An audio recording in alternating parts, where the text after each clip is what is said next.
Nah, melihat perkembangan futsal di Indonesia, khususnya karena Coach Andre ini juga pernah sampai ke level tertinggi di futsal Indonesia, timnas, dan bahkan pernah menjadi pelatih yang membawa tim futsal Indonesia Putri juara di AFF Invitation di Myanmar. Ya. Dan SEA Games medali. Lu melihat futsal Indonesia sekarang tuh kayak gimana?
Barusan kita yang udah kakek-kakek nih ya, bahasnya kita kakek-kakek lah, suruh lawan yang muda-muda habis kita. Habisnya sih lari aja, sebenarnya kalau skill ya masih bisa lah. Masih. Ngolong-ngolongin bos itu masih bisa ya. Gua masih ada satu lah gue ya. Masih cetak gol tadi satu gitu ya. Tapi ya inilah fun football, jadi kayak gue, Andre, mungkin masih bisa main macam Lionel Messi di sini masih bisa nih, karena lawan-lawannya biasanya ya cenderung nggak yang jago-jago banget. Biasanya, walaupun nggak selalu gitu ya. Bro, apa kabar bro? Baik, lama banget ya kita nggak ketemu ya? Ya lumayan ya, apalagi PPKM sama COVID ini nih, banyak yang jadi kendala kita juga selaku di lapangan sepak bola ya. Kerja lapangan. Lo jadi sekarang udah nggak ngelatih selama pandemi ini, off dulu atau gimana? Masih online ya, mau nggak mau kan. Zoom gitu. Kita Zoom, karena permintaan orang tua dan anak-anak. Ya kebetulan saya CEO founder dari Raga Negeri FA, di sana kita punya beberapa kategori, tapi permintaan orang tua tetap jalan, karena salah satu mencegah COVID itu dengan menaikkan imun. Betul ya. Tadi kita juga barusan interview sama Vicky yang kita bicarakan bahwa kita sepakat sangat mendukung kampanye pemerintah tentang 3M gitu ya. Tapi balik lagi ketika 3M dijalanin terus imun kita lemah, juga akan lebih dapat kena gitu daripada yang imunitasnya kuat gitu. Makanya main bola harusnya jangan dilarang doang pemerintah gitu ya, Liga 1. Kita akan ikutin kok aturannya tanpa penonton gitu, termasuk kita main-main kayak gini kan juga demi kesehatan, karena kita stres juga di rumah terus. Dan itu juga hiburan buat kita ya. Hiburan buat ibu-ibu udah ada sinetron. Apalagi kita belum ada di sepak bola. itu ngaruh banget. Apalagi kita ya yang memang nyari duitnya jujur aja emang di lapangan, dari lapangan gitu, dari ngelatih gitu. Jadi kalau di stop ngelatihnya, aduh pusing juga kita Pak ya. Nggak mau juga alih profesi jadi penjahat gitu kan. Jangan. Oke, itu intermezzo sedikit. Anak lu sekarang umur berapa dan berapa? Yang gua tahu anak lu juga lumayan jago nih, kayaknya darah bapaknya lumayan kental nih, ya kan? Oke, silakan. Gua anak 3, cowok semuanya kebetulan ya. 14 tahun, lalu 11 tahun, terus satu lagi baru 5 tahun. Yang main 2. Yang pertama Rafael Muhammad Ketsa, ya alhamdulillah mungkin rezeki beliau ya. Dia usia 7 tahun sudah latihan technical coaching di T3, lalu super skill yang baru tahu lah bagaimana latihan technical coachingnya seperti apa. Dan semuanya juga leadernya bapaknya. Betul. Sebenarnya lebih ngelihat sih. Anak itu ngelihat kita berarti dia akan ikutin. Dan saya pun tidak pernah maksa dia untuk jadi pemain sepak bola ya, tapi memang keinginan dia. Dia pernah main di Singapura juara, Kuala Lumpur juara, Vietnam juara dan best player, lalu di nasional pelajar di Chongqing, Cina, lalu kemarin Jepang tahun 2019 sebelum pandemi ya, 5 besar Jepang itu kita undangan invitation. Dan terakhir ini dia ke Gothia China ya. Ini Gothia China ya. China ya, bukan Gothia. Dia juara karena All Star dari IJSL. Dia jadi 12 pemain yang terseleksi di sana juara satu. Asep ya waktu itu ya. Dan sekarang ya alhamdulillah dia di POPB juga, selain di Raga Negeri POPB itulah atlet berprestasi yang di Jakarta ya. Dan dia semacam PPLP ya. Betul. Dia sudah digaji juga, itu lumayan lah buat ini dia ya. Untuk anak. Yang kedua ya jalan masih ikut juga di Raga Negeri FE, usia 11 tahun. 2018 juga dia best player di Vietnam. Kedua orang ini sih sebenarnya memang gila bola ya, kemana-mana ikut ya, karena mungkin lihat saya pribadi orang tuanya dan dia senang lihat kakaknya, jadi backgroundnya sebenarnya adiknya lebih ngeliat kakaknya. Nah, terus tempo hari ada beberapa permintaan dari SSB lain ya, walaupun free gratis, kadang ngeliat kakaknya di satu SSB itu dia mau ikut gitu. Sebenarnya adik itu, kakak itu cerminan adiknya lah, dia akan melihat seperti apa. Yang untung tuntunannya baik ya? Betul. Oke. Terus kalau yang paling kecil udah kelihatan atau gimana? Belum sih, karena beda ya. Yang dua itu usia 45 tahun tuh udah latihan technical individual skill di T3, super skill dan lain-lain. Yang ini beda sih. Cuman sih saya juga nggak mau ngelarang dan nggak mau maksa juga. Silakan mau jadi apapun itu, kita selaku orang tua akan support ya. Baik, yang penting itu selama positif dan baik untuk dia dan kita juga. Itu yang kita jaga. Iya. Jadi rupanya Coach Andre ini juga selain coach menjadi orang tua yang sangat sadar bahwa sepak bola bukan sesuatu yang harus dipaksakan, tapi sepak bola itu sesuatu yang positif dan sehat, oke? Dan saya yakin orang tua seperti Coach Andre ini sangat percaya siapapun pelatihnya akan diserahkan tuh, ya. Jadi saya yakin Coach Andre ini bukan pelatih, bukan orang tua yang tipikal suka ikut-ikut ngatur pelatih walaupun dia sendiri pelatih, ya. Oke, itu intermezzo aja. Karena banyak nih teman-teman kita yang gitu. Itu kendala di kita di akademi seperti itu. Oke. Jadi ngerunut lagi ketika ngomong darah bapaknya, gue pernah kenal Fandi Ahmad, anaknya hampir semuanya suka bola. Ya, dan alhamdulillah mereka hampir semua jadi pemain kecuali yang cewek, Iman gitu. Bahkan Iman dulu pun sudah sempat gila bola. Contoh lain mungkin Mukti Ali Raja gitu ya. Mukti Ali Raja anaknya juga jadi kiper gitu ya, sekarang main di Persita gitu. Tapi biasanya lah, tidak semuanya, mereka cenderung enggan. Si anak ini cenderung enggan kalau yang jadi pelatih itu bapaknya atau orang tuanya. Nah, kalau lu sendiri menghadapi ini gimana? Dia jujur ya. Ini hampir 3 tahun gue pegang dia nih. Lu sendiri nih, gue sendiri langsung gitu. Langsung. Di rumah satu. Ya, mungkin yang pernah saya pegang ya, yang pernah saya pegang tahu. Karakter saya seperti apa. Saya nggak pernah peduli. Kamu lahir dari rahim istri kayak atau anak sendiri atau darah sendiri, ketika lo jelek lo akan naik. Pernah satu kali dia izin 2 kali latihan karena memang dari sekolahan. Saya cadangin, tujuannya lah biar melihat buat teman-teman yang lain bahwa kesempatan buat dia buat orang lain. Tapi setelah itu dia kasih kesempatan lagi. Dan itu pun pernah terjadi 2-3 kali. Tujuan adalah profesionalisme. Dan itu yang saya ini, dan bukan karena bapaknya tuh dijamin bakal main. Betul, gitu kan. Betul. Nggak ada. Itu yang saya serahkan ke dia. Jadi satu, kalau lo mau main, lo harus bagus. Nggak bagus ya siap-siap untuk bangku cadangan. Dan ini fair. Dan orang bisa ngeliat itu, orang tahu. Dan saya bilang itu tujuan apa? Tujuan adalah supaya profesionalisme. Nanti siapapun yang megang dia, ya alhamdulillah dia pernah di berbagai tim ya, yang eventnya nasional sama internasional dan orang berbeda. Ya alhamdulillah adaptasinya nggak susah gitu loh. Karena memang orangnya satu humble dan orangnya nurut gitu loh. Nah ini yang pentingnya, mungkin karena mamanya juga dekat sama dia, ngasih manner yang bagus buat dia. Nah ini salah satunya, ya salah satu yang penting buat dia juga. Karena sekarang karakter itu penting di sepak bola. Nah ini kita bentuk dia supaya mungkin kalau latih teknik gampang saya, tapi ngelatih karakter pemain sepak bola yang punya karakter ini yang nggak gampang. Betul. Nah itu penting sekali. Oke. Terus lu punya proyeksi untuk kemana ya anak lu? Pastinya kan lu juga pingin gitu ya.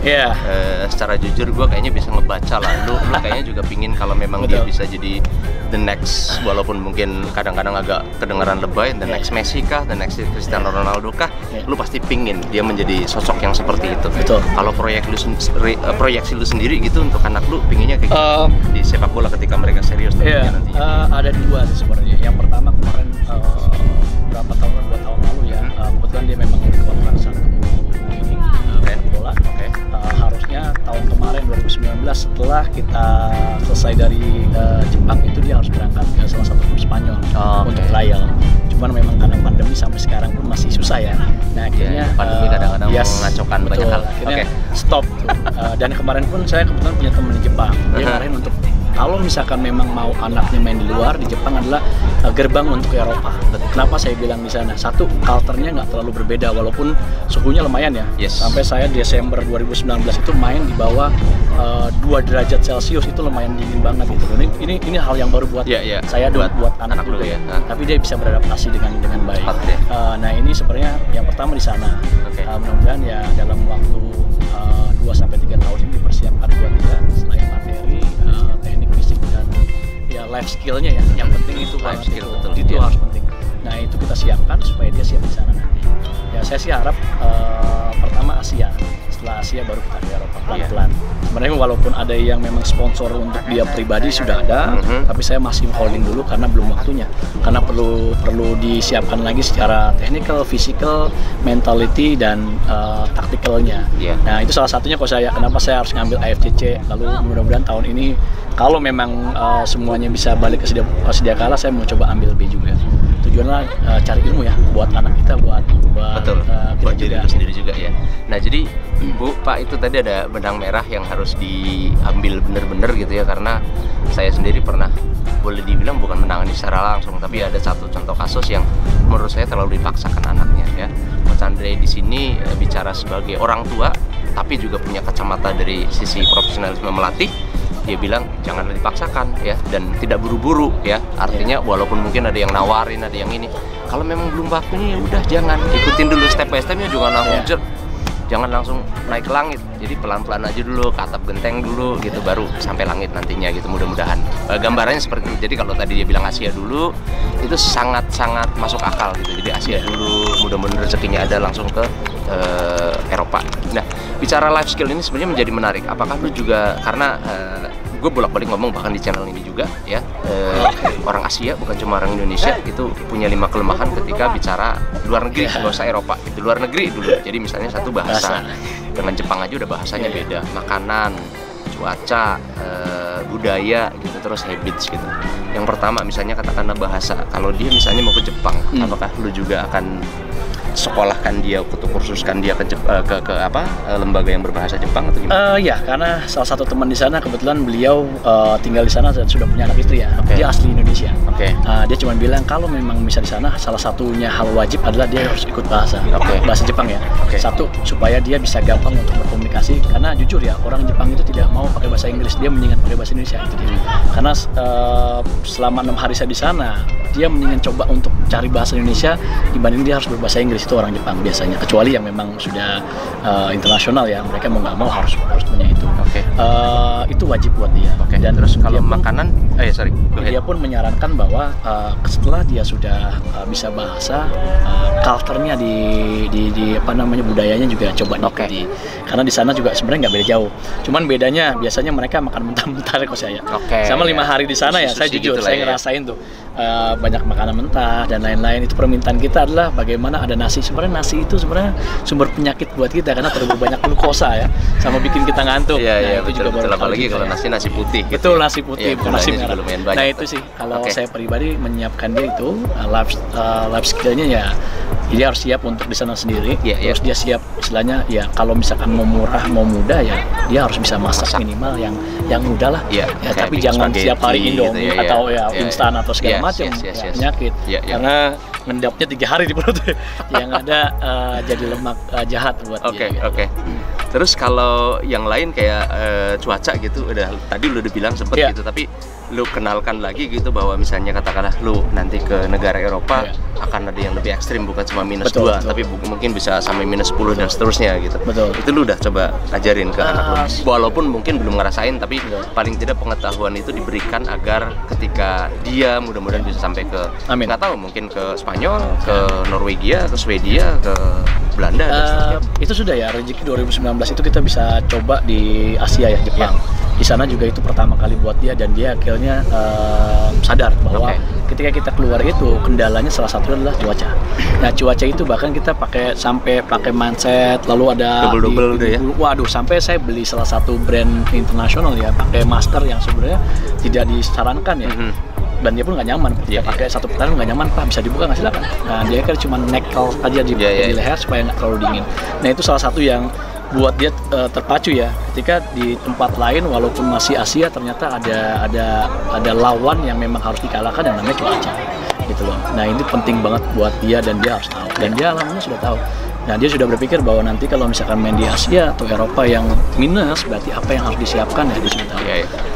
Jadi tadi udah disebut lah ya, udah kejauh sebenarnya bahasa, cuaca, karakter sudah disebut gitu ya. Terus kemudian apa namanya ya, udah. Nah terus ini yang terakhir nih, yang kadang-kadang justru menjadi hal paling besar, habits, nilai kedisiplinan, habis minum terus botol atau gelasnya dibuang sembarangan. Kalau di sini kita di lapangan ini masih bisa lihat. Jadi sesuatu yang sangat biasa. Kalau di Jepang, apalagi ke Eropa, culture-nya atau nilai disiplinnya udah sangat berbeda. Bagaimana lu menerapkan ini ke anak lu? Apakah dengan cara yang soft atau hard? Karena ada orang tua yang misalnya kita ambil contoh, dia disuruh bangun tidur jam 5, terus di atas jam 5 dikasih hukuman misalnya, suruh push up misalnya atau apa gitu. Nah kalau lu lebih bagaimana nih cara mendidik anak agar berkenalan dengan nilai disiplin atau habits itu supaya tetap positif dan itu bisa dibawa kemanapun termasuk luar negeri nanti? Satu contohnya adalah kita, karena anak itu ngeliat orang tua ya, ketika kita contohnya udah bener dia akan ikutin, karena dia akan sungkan. Yang pertama adalah orang tuanya, mungkin mamanya ya, itu jujur kok saya, dia harus bangun 4:30 karena kita harus, ya karena kita muslim ya, alhamdulillah berapa tahun ini kita selalu sholat di masjid berjamaah bareng mereka. Nah itu salah satu cara untuk dia menyadarkan kita orang tua begini nih, mau nggak mau ya harus ikut gitu loh, dia harus ikutin. Nah itu salah satunya. Dan dia SSB kita itu kita selalu bawa kantong sampah, mungkin kok saya bisa melihat lah, mungkin kita sendiri yang berbeda ya, SSB kita sendiri yang berbeda, itu salah satunya. Jadi mereka harus minum, buang di situ, taruh di situ, tempatin di situ. Ya itu yang kita coba. Dah kita keluar negeri itu banyak nilai-nilai yang mereka belajar. Ini salah satu contoh ya kalau saya di Jepang itu finalnya adalah Nagoya Grampus sama Narate Seru, salah satu tim Liga 1-nya sana ya. Ketika mereka main, orang tua itu tidak ada yang teriak, support dan lain-lain, itu silent. Orang tua ketika berhasil cuma tepuk tangan, udah selesai. Nah ini beda kita. Kalau kita bukan pelatih yang ngomong nih, orang tua yang neriakin anaknya, itu yang berbeda ya. Saya pun masih bahkan dari tribunnya yang jauh kedengaran tuh. Nanti saya kasih lihat videonya dia. Kebetulan saya ngerekam sekitar 2 menitan. Bahkan kita lihat itu ketika main itu yang berisik yang di lapangan aja. Orang tua tuh penuh, bos ya. Orang tua penuh. Mereka nggak komen satu kata pun apapun itu, ketika cuma tepuk tangan selesai. Dan hanya satu suara coachnya doang. Dan ketika mereka briefing itu hanya butuh waktu 15 menit, coachnya bicara 10 menit, 5 menitnya adalah mereka diskus masing-masing. Ya, dan yang saya lihat adalah botol minum mereka tuh terjajar rapi, itu yang saya bilang ini yang nggak ada di kita. Kapan ya negara kita bisa sampai segitu disiplin?